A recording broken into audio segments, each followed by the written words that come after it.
먼저 이스라엘 이야기로 시작해 볼까 합니다. 이스라엘은 주전 587년 바벨론에 의해서 예루살렘이 완전히 파괴되면서 유다의 왕권은 포로가 되거나 또는 죽어서 끊어지게 되고 나라는 완전히 멸망하게 됩니다. 그리고 바벨론 땅에 포로가 되어 그들은 살았습니다. 이 사건은 무엇보다도 이스라엘 그 민족에게 너무나도 큰 충격이었는데 이것은 단지 나라를 잃어버린 것 이상이었습니다. 하나님은 아브라함과 약속하셔서 자손과 땅을 그에게 주셨습니다. 그리고 그 약속은 영원할 것이라 하셨습니다. 창세기 13장 15절 말씀해 보니까 보이는 땅을 내가 너와 내 자손에게 주리니 영원히 이르리라 라고 말씀하셨기 때문입니다. 하나님은 약속하신 대로 이스라엘 백성에게 가나안 땅을 차지하게 하셨습니다. 뿐만 아니라 하나님은 다윗과 언약하시고 그의 왕위가 영원토록 견고할 것이라고 말씀해 주셨습니다. 또한 하나님의 이름을 두신 성전을 짓도록 허락하셨고 그들을 축복해 주셨습니다. 그런데 그 모든 것이 눈앞에서 처참히 무너졌습니다. 이스라엘의 모든 기반이 무너진 것입니다. 그러다 페르시아가 고대 근동의 패권을 차지하면서 바벨론은 멸망하게 되었고 포로가 되었던 이스라엘 백성은 예루살렘으로 돌아와 성전을 다시 지을 수 있게 되었지만 그들은 나라를 찾은 것이 아니었습니다. 무엇보다도 그들은 바로 이러한 가운데 자신들의 정체성을 잃어가고 있었습니다. 그러다 다시 알렉산더 대왕이 세계를 정복해 나갔습니다. 당연히 이스라엘의 팔레스타인 지역도 그 세력 안에 들어와 있었습니다. 당시 알렉산더 대왕은 목표가 있었습니다. 바로 전 세계의 헬레니즘 문화를 꽃피게 하는 것이었습니다. 그는 그리스 문화를 전파하여 그리스와 동방의 정신이 융합된 범세계적인 문화를 만들려고 했었는데 바로 그것이 헬레니즘이었습니다. 당연히 이러한 사상과 문화는 유대인들에게도 큰 영향을 줄 수밖에 없었죠. 그러다 그 후 안티오쿠스 4세가 등장하자 이 왕은 대대적인 개혁을 단행하며 더 강력한 헬레니즘 문화를 정착시키려고 했습니다. 바로 이 시기에 엄청난 유대인 박해가 일어나게 됩니다. 유대인들이 금기시했던 돼지고기를 억지로 먹게 하게 하였고 그들에게 우상인 그리스 신들을 섬기라 명했습니다. 이때에 수많은 유대인 순교자가 일어나기도 했습니다. 이러한 일들이 일어나면서 유대인 공동체에 간절한 소망이 생겼습니다. 거기에 한 축은 모든 것이 역사의 이전으로 다시 돌아가는 것이었으며 성전을 중심으로 하여 이 땅에 유대 민족의 독립을 다시 얻고자 했던 것입니다. 그런데 또 다른 그룹이 있었습니다. 그것은 현실 세계가 아닌 하나님께서 종말과 함께 영원한 나라를 다시 건설하시기를 그들은 기대했던 것이었습니다. 자, 이러한 이야기들이 이어져 가는 것이 이스라엘의 이야기입니다. 그리고 예수님께서 그들 가운데 오셨습니다. 그리고 예수님은 그들 가운데 하나님 나라를 선언하셨습니다. 하지만 예수님께서 보여주신 하나님 나라는 단순한 이스라엘의 독립이 아니었습니다.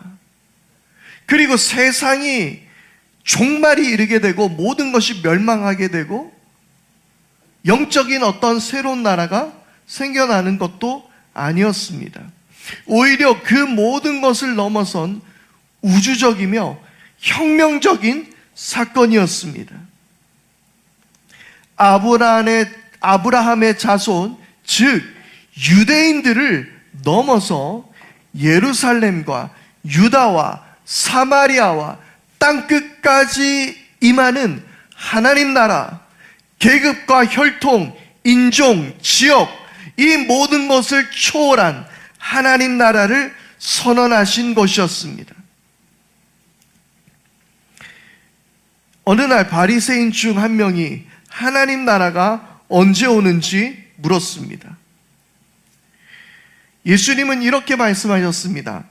누가복음 17장 20절에서 21절 말씀입니다. 하나님 나라는 눈으로 볼 수 있는 모습으로 오지 않는다. 또 보아라, 여기에 있다. 또는 저기에 있다 하고 말할 수도 없다. 하나님 나라는 너희 가운데 있다. 바리새인에게는 정확한 시간이 필요했습니다. 그 이유는 눈에 보이는 나라, 이스라엘의 회복, 성전의 회복과 관련된 것이었기 때문이었습니다. 하지만 예수님이 보여주신 하나님 나라는 그러한 것이 아니었습니다. 바로 예수님께서 함께 하신 그곳, 즉 너희 가운데 하나님 나라가 있다. 너희 가운데, 바로 그것이 하나님 나라였습니다. 예수님께서 가시는 곳에 병이 낫고 귀신이 떠나갔습니다. 예수님께서 거하시는 곳에서 회복이 일어났습니다. 시각장애인이 보게 되고 하반신 장애인이 걷게 되며 모든 메인 것들에서 풀려나는 모든 것이 제자리를 찾는 세상. 얼마 전 누군가가 전해준 한 노랫말처럼 모든 것이 제자리로 돌아가는 풍경, 그것이 샬롬을 뜻하는 말이죠. 그리고 그것이 곧 하나님 나라입니다. 그러자 바리새인들은 예수가 귀신의 두목 바알세불의 힘을 빌려서 귀신을 쫓아낸다고 비방했습니다. 그러자 예수님께서 말씀하셨습니다. 그러나 내가 하나님의 영을 힘입어서 귀신을 쫓아내는 것이면 하나님 나라는 너희에게 왔다. 병이 치유되었던 것은 예수님의 초월적이며 신비로운 능력이 아니라 예수님이 오시자 임한 하나님 나라의 모습이 바로 그러했기 때문입니다. 그래서 장차 완성될 하나님 나라는 모든 질병과 고통이 사라지게 되는 참된 샬롬이 임한 세상이 되는 것을 믿을 수 있기를 바랍니다. 한 백부장이 예수님께 찾아와 자신의 종을 고쳐달라고 간구했습니다.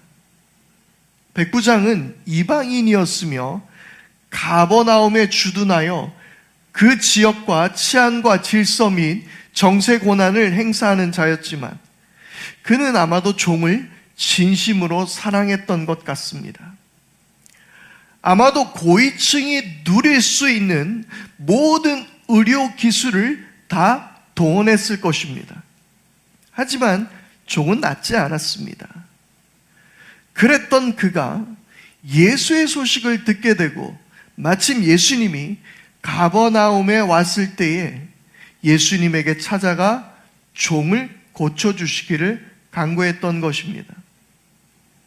아마도 그는 누워있는 자신의 종에게 이렇게 말했을 것 같습니다. 내가 너를 대신해서 오늘 예수님을 만나러 간다. 그분은 너와 나의 주인이시기에 그분이 일어나라 명하시면 넌 일어날 수 있을 거야. 그러니 염려하지 말고 기다려라. 백부장의 부탁을 들은 예수님은 그 종을 만나러 가셔서 고쳐주시겠다고 하셨지만, 그런데 백부장은 이렇게 말합니다. 마태복음 8장 8절에서 9절 말씀인데요. 백부장이 대답하였다. 주님, 나는 주님을 내 집으로 모셔드릴 만한 자격이 없습니다. 그저 한마디만 말씀해 주십시오. 그러면 내 종이 나을 것입니다. 나도 상관을 모시는 사람이고 내 밑에 병사들이 있어서 내가 이 사람더러 가라고 하면 가고 저 사람더러 오라고 하면 옵니다. 또 내 종더러 이것을 하라고 하면 합니다. 예수님께서 굳이 오실 필요가 것이 아니라 예수님께서 말씀만 하시면 분명히 내 종이 고침을 받을 것입니다 라고 이야기했던 것이죠. 그리고 예수님은 그의 믿음을 보시고 접촉하지 않는 인류 최초의 비대면 치료가 이루어지게 된 것입니다. 예수님께서 명령하시고 그 명령이 일어나는 순간, 그 말씀이 현실화되는 순간, 접촉이나 대면이 없이 바로 그곳에 하나님 나라가 임한 것입니다. 즉 하나님 나라는 장소가 아니며 더군다나 이스라엘의 회복을 말하는 것 역시 아닙니다. 예수님이 거하시는 곳, 하나님의 임재와 말씀이 임하는 곳, 예배가 회복되고 하나님 말씀이 살아 움직이는 곳, 바로 그것이 하나님의 나라이며 예수님의 죽으심과 부활로 하나님 나라는 바로 이 땅에서 이미 시작된 것입니다. 그리고 예수님께서 승천하신 후 초대교회는 온갖 박해를 겪으며 예수님께서 다시 오셔서 하나님 나라를 완성하시기를 바랬습니다. 그러다 4세기가 되어서 로마의 콘스탄티누스 황제가 기독교를 공인하는 일이 일어나게 되었는데요. 이때 교회와 국가가 하나로 융합되면서 거대한 기독교 국가가 세워졌습니다. 이것을 크리스텐덤이라고 표현하는데요. 기독교 제국, 기독교 왕국, 기독교 국가라고 표현할 수 있을 것 같습니다. 그 당시 표면적으로는 모든 사람이 기독교인이었고 교회가 사회의 중심이 되었습니다. 그러니 당연히 기독교인을 향한 박해도 사라졌지만 동시에 굳이 복음을 전할 이유도 사라졌습니다. 믿음을 지킬 이유도 없습니다. 오히려 교회는 부와 권력을 획득했고 그들은 십자군 전쟁, 여러 이단 재판, 마녀 사냥을 통해 수많은 사람을 죽이고 박해했었습니다. 그들은 주님께서 가르쳐 주신 기도인 나라가 임하게 하소서라는 이 기도가 로마 제국이 곧 하나님 나라가 되기를 바랬던 것은 아니었을까요? 예수님께서는 이렇게 말씀하셨습니다. 요한복음 18장 36절의 말씀인데요. 예수께서 대답하셨다. 내 나라는 이 세상에 속한 것이 아니요 나의 나라가 세상에 속한 것이라면 나의 부하들이 싸워서 나를 유대 사람들의 손에 넘어가지 않게 하였을 것이요 그러나 사실로 내 나라는 이 세상에 속한 것이 아니요 예수님의 나라, 하나님 나라는 이 세상에 속한 것이 아니었습니다. 나라가 임하소서라는 기도는 이 땅에서 매우 정치적인 의미를 가지고 있습니다. 하지만 동시에 특정한 나라를 하나님 나라와 동일시해서도 안 됩니다. 그것은 로마도 아니었지만 동시에 미국도 아닙니다. 하나님 나라는 어떤 정치 권력보다 크시며 어떤 나라보다 크시기 때문입니다. 하나님 나라는 영원한 것이기 때문입니다.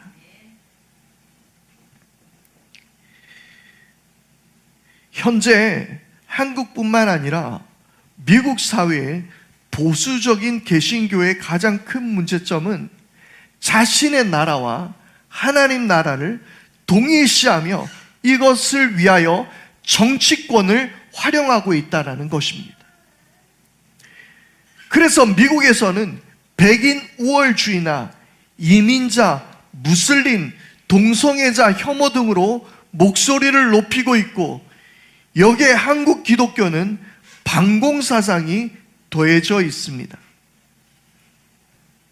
나라가 임하소서라고 기도하는 것은 어떤 지도자나 정당, 심지어 내가 속한 나라까지도 절대화하지 않겠다라는 선언입니다. 이 기도는 오직 하나님만이 우리의 진정한 왕이심을 고백하는 것입니다. 중세 기독교 국가의 실패가 오늘날 우리에게 보여주는 교훈은 너무나도 분명합니다. 하나님 나라는 강제와 권력으로 이 땅에 세워지는 것이 아니라 사랑과 정의, 자비와 용납을 통해서 우리 마음속에 그리고 공동체 안에 조용히 자라나는 것입니다. 얼마 전 김영국 목사님은 한 인터뷰에서 이렇게 지적했습니다. 예수님께서 가르치신 하나님 나라를 잘 들여다보면 그 전제가 이 세상이 비정상이라는 거거든요.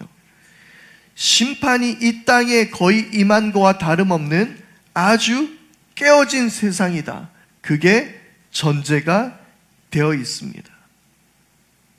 무슨 말입니까? 예수님께서 하나님 나라를 가르쳐 주셨을 때에 그 전제가 뭔가요? 이 땅이 망가져 있다라는 이야기입니다. 이 땅이 비정상, 깨어진 세상이라는 것입니다. 바로 예수님이 가르치신 하나님 나라는 이 깨어진 세상을 회복하시는 하나님의 통치입니다. 전쟁과 폭력, 분쟁과 혐오를 걷어내고 하나님의 정의와 공의, 그리고 사랑과 자비와 은혜가 흐르게 하는 우리 모두의 삶 속에 임하는 것인 줄 믿습니다.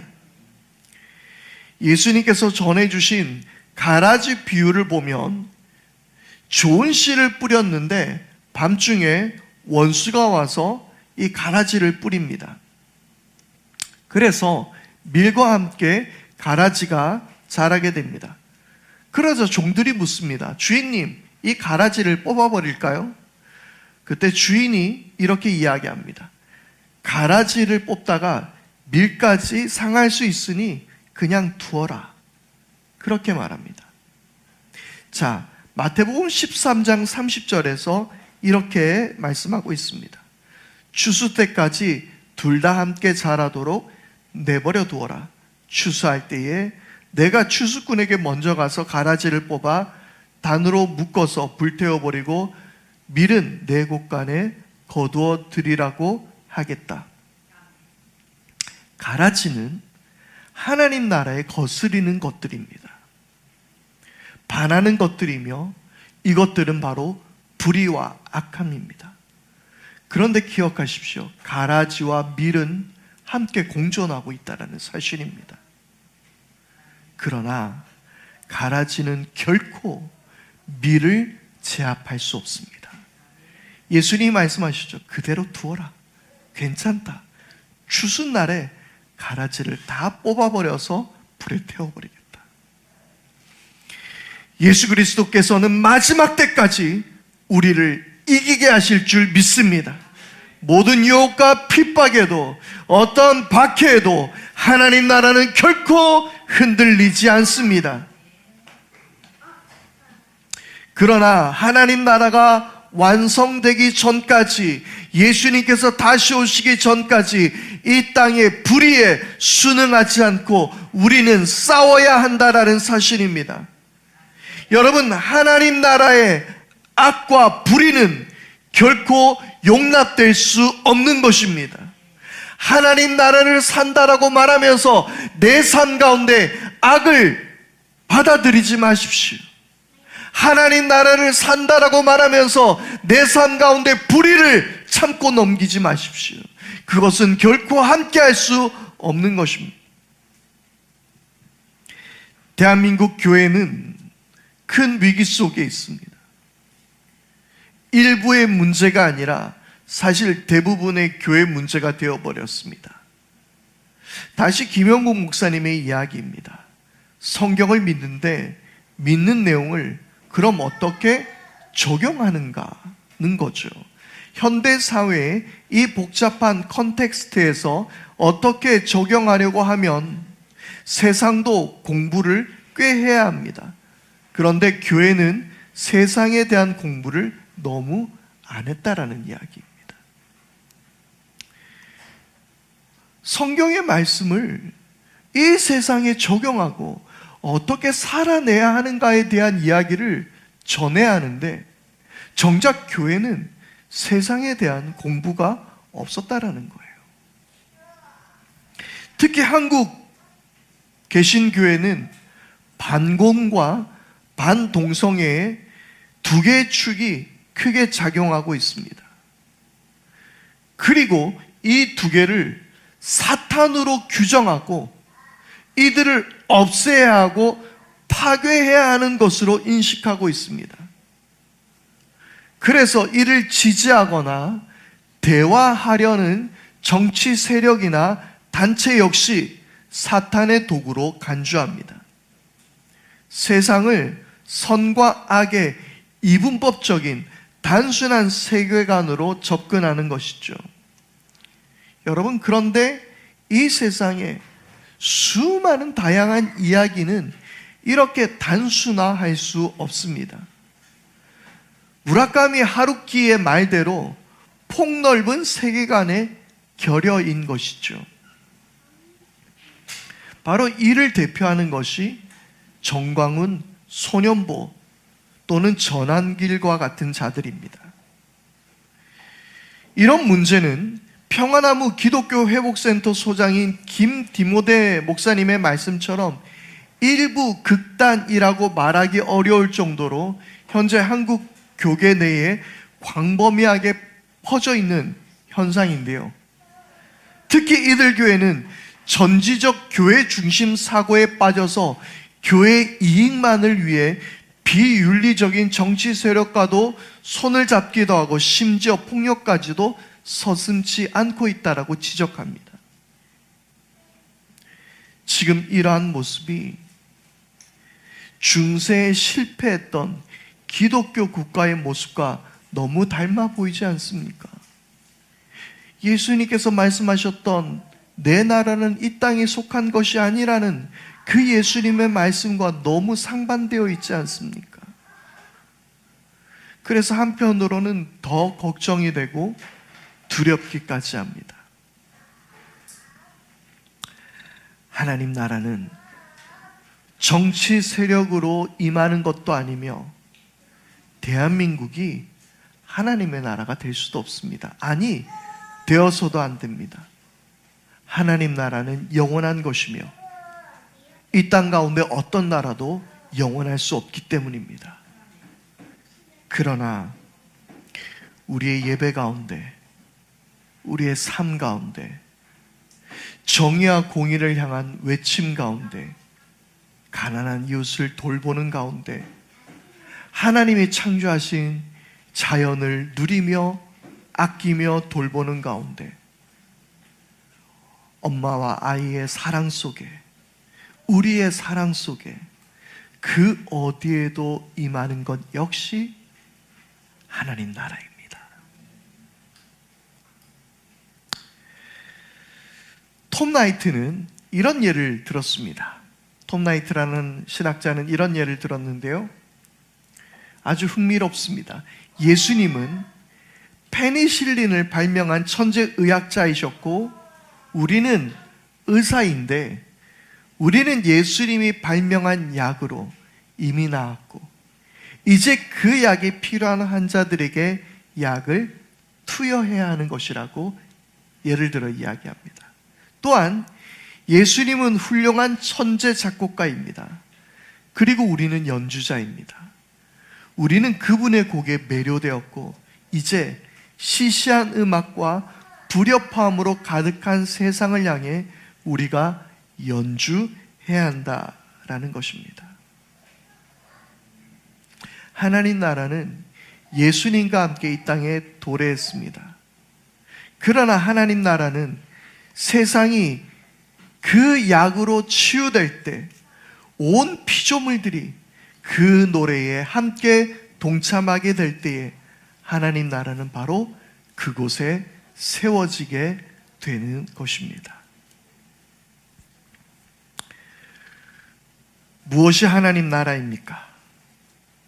내란을 일으켜 친위 쿠데타를 완성하려 했던 대통령의 탄핵이 기각되고 다시 직무에 복귀하여 그토록 많은 교회들이 부르짖었던 한국교회의 염원을 달래주는 것, 그것이 하나님 나라입니까? 아니면 대통령의 탄핵이 가결되고 자신들이 원하는 새로운 대통령이 선출되어 새로운 정부가 구성되는 것이 하나님 나라입니까? 그러나 그 어느 것도 아닙니다. 하나님 나라는 그런 것이 아니기 때문입니다. 사순절입니다. 다시 우리 한번 십자가를 생각해 보십시다. 십자가에서 우편의 강도가 예수님께 청혼했습니다. 예수님, 주님이 주님의 나라에 들어가실 때에 나를 좀 기억해 주십시오. 그것은 어쩌면 나라가 임하소서라는 기도이지 않았을까요? 그리고 예수님께서 말씀하셨습니다. 오늘 네가 나와 함께 낙원에 있을 것이다.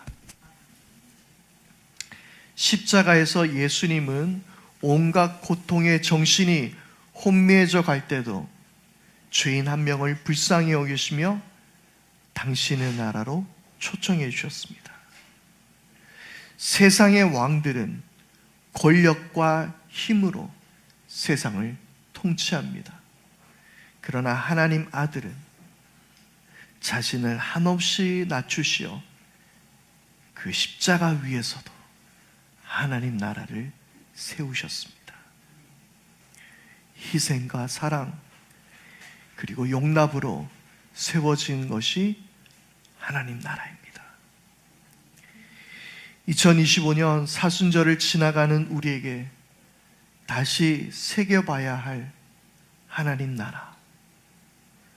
오늘 우리가 다시 주기도문을 통하여서 주님의 나라가 오게 해달라고 기도할 때에 그 원하는 나라, 우리가 그 의미를 다시 한번 새겨볼 수 있는 저와 여러분 모두가 다 될 수 있기를 축복합니다. 이 시간 우리 다 같이 함께 모든 것이 치유와 회복되시며 샬롬의 나라로 우리를 초청하신 그 주님의 은혜를 기억하며 이 시간 함께 말씀을 기억하고 결단하며 함께 찬양하겠습니다.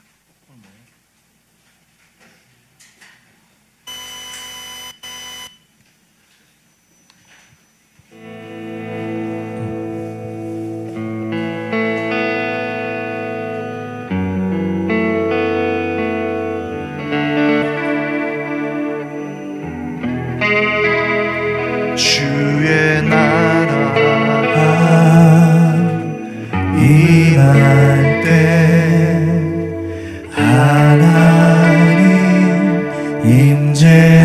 전능하실 때 예배가 회복되고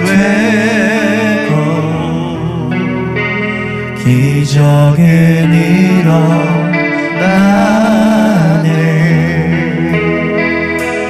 전능하신 주 영원하신 능력의 통치자 자유가 선포되어 주 백성 돌아오네.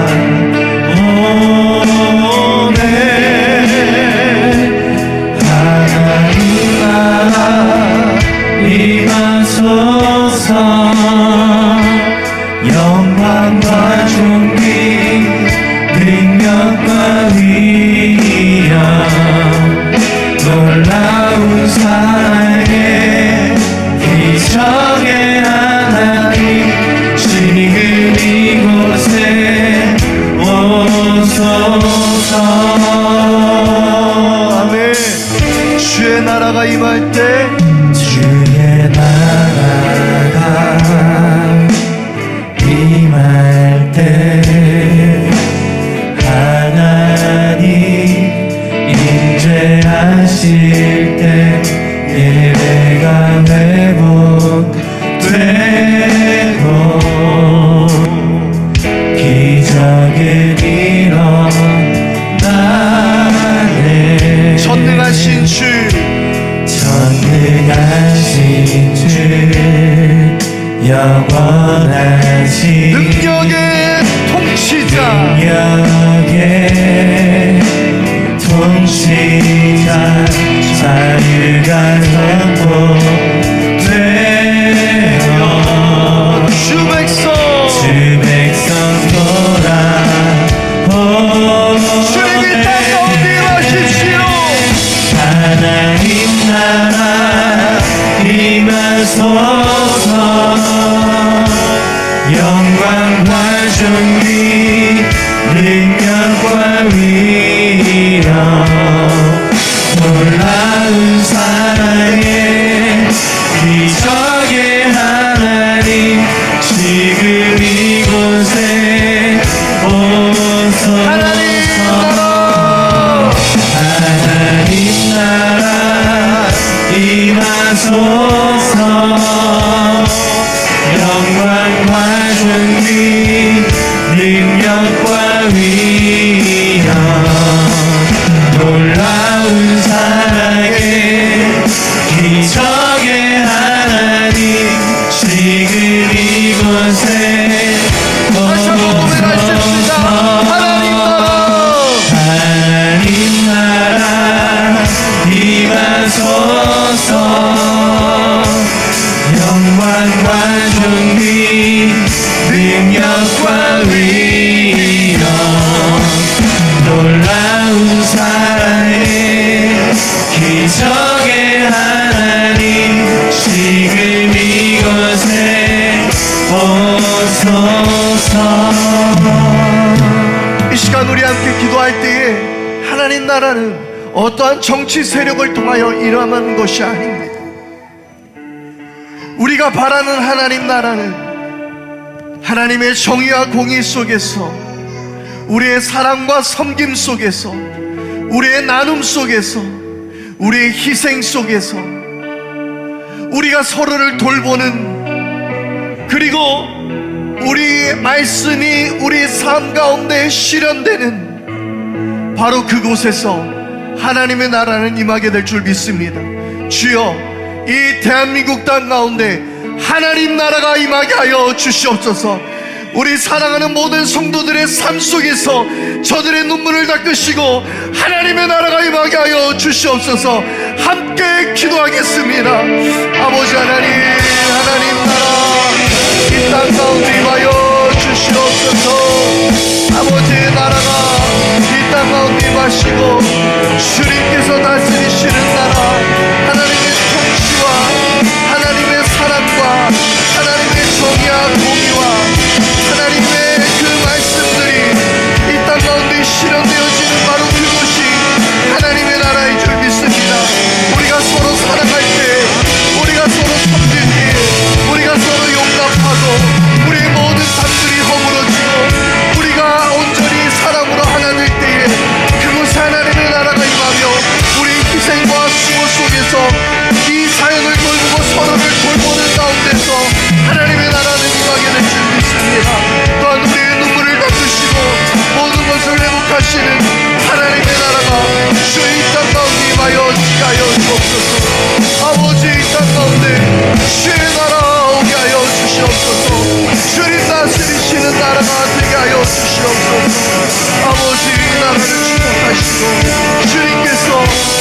가운데 함께하여 주시옵소서. 아버지 하나님, 어리석은 극우의 모든 것들이 주님 끊어지게 하여 주시고 오직 하나님의 나라가 이 땅 가운데 다스리게 하여 주시옵소서.